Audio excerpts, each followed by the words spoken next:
Hello everyone and welcome to my video overview for monsters in Diablo The Hell 4. Today we'll be discussing monster affixes, auras, and certain tricks that they have and how things are different on various modes. Let's get into it. While the game is obviously chock full of monsters that you know and love, such as skeleton archers, zombies, succubuses, and etc., there's also a lot of new monsters that have been introduced in the mod. Rat men-like creatures, golems that rise out of the ground, and skeletal bone-wing horrors. There's even creatures that you know and love from Diablo 2 that have been ported into the game. Tentaclists, bloodlords, corpse bitters, the list goes on, and naming them all here would take far too long. So while I'll leave discovering the full gamut of creatures that TH4 has to offer, I will go into some of the intricacies about them. One such detail is that many monsters have auras attached to them that apply a negative debuff to your character given you're in their proximity. Ratmen, for example, will lower your armor when you're near them. A certain elite may have a drain mana debuff that it applies to you. Unique monsters can also spawn with boss affixes, much like Diablo 2, extra strong and etc. These affixes can stack up to 3 times on higher difficulties. Another detail to add on top of this is that the closer you are to the monster, the more effect the aura has on you. The final compounding factor being that monster auras stack, which can lead to some pretty deadly combinations. Each dungeon level, as it's randomly generated, assigns champion flags to some monsters. These differ in type, from more accuracy, more damage, or more tankiness. It should be noted that certain strong bosses are also excluded from affix generation to stop them from being too tough.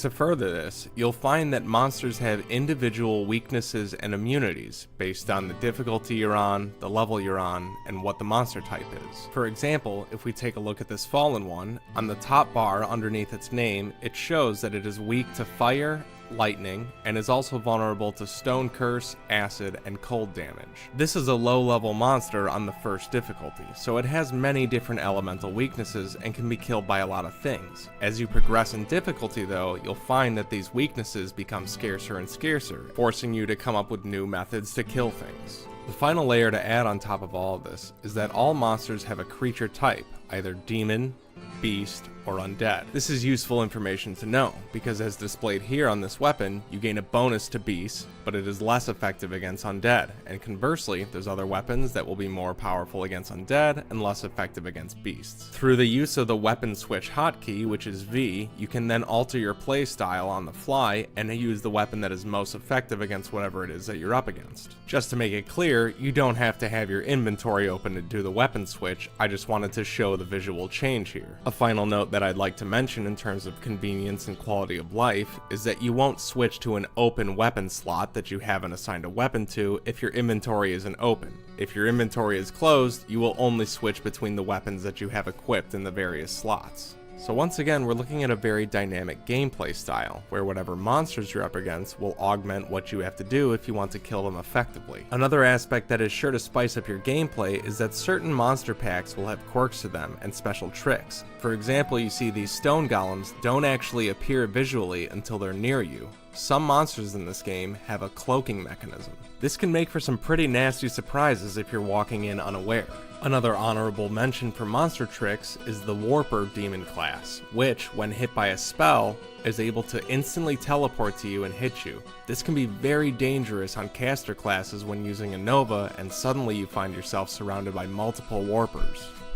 Another interesting note worth adding is that while plenty of monsters do affect your gameplay, there are also dungeon levels that can affect your gameplay. For example, in the Ice Caves, a new area that's been added in the TH mod, you are not able to use any fire spells, and furthermore, your attack and cast speed will be slower than usual. There are other areas like this in the game, but I'll leave that up for the player to find themselves. Monster behavior and aggressiveness will also change depending on what game mode you play on. If you decide to play on hard, for example, monsters will simply walk through your firewalls and lightning walls instead of being deterred by them. Another example of this is the distance that shooter monsters will want to keep between the player and themselves is different on certain modes. On hard mode, for example, their AI is more quick to respond to you coming near them. They will attempt to kite you harder, and this also increases for every difficulty that you go up. This same kind of monster intelligence also applies to advocates warping away from you, gargoyles running away to regenerate, hounds switching from hybrid attacks to spit-only mode, and etc. There's a lot of script behavior that's been adjusted in this mod. Also, monsters do have certain thresholds of knockback resistance and damage resistance to melee, arrows, or spell damage, and on top of that, monsters can have their own stun threshold modified or even stun immunity. these settings differ between single player and multiplayer. Also, when in multiplayer, monsters have 2 times the hit points by default. The more players that are in the game, the more monsters resist damage. This is to allow the game to not become too easy. I hope you've enjoyed our overview of the monster-specific systems in Diablo 1 The Hell 4. If you'd like to give the mod a try yourself, check the link in the video description or on my channel page to download and play Diablo 1 The Hell 4 today.